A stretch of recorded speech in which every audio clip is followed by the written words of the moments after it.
I don't know, man. I don't. I tell you one thing that I feel strongly about. That is it's a big thing for me is performance-enhancing drugs in mixed martial arts, which is always a debate. And I myself have been accused of being a juice head and a juice monkey and taking steroids and all sorts of fucking different things. But me myself, I don't even really take supplements. You know, I'm really like I'm not a hippie, but I like to do things naturally. You know. And so for me, it's kind of like it really is an insult, you know. So that's always an issue that I feel that I have to address. And then especially, you know, I don't want young fighters coming in here thinking that it's okay to, you know, to do steroids, because you don't know what the implications are going to be or what the effect is going to be.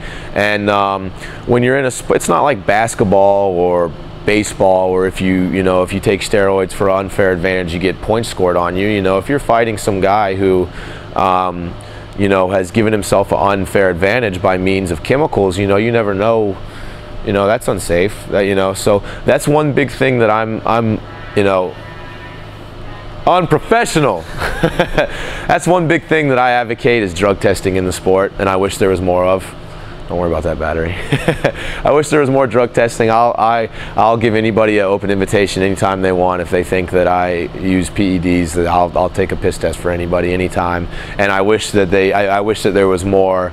I wish there was more drug testing in the sport, you know, to prevent other people from doing it. So. Is there drug testing on it? Like, it's random.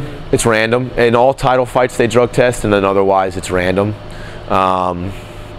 And yeah, I just wish there was more of it, man, because there's a few guys that I've fought that I've had strong suspicions about, and I beat them anyway.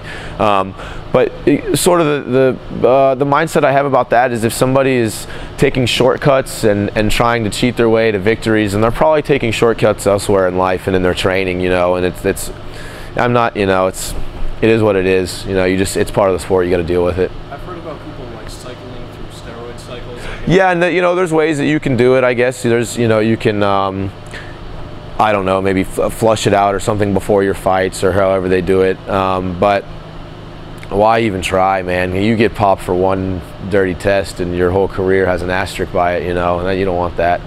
So. Do you think it's a problem in like the major, like in the UFC? Oh, absolutely, yeah, absolutely. It absolutely is. I mean, you ask guys at the higher level of the sports, how many guys really juice, and well over half, and that's a safe understatement. So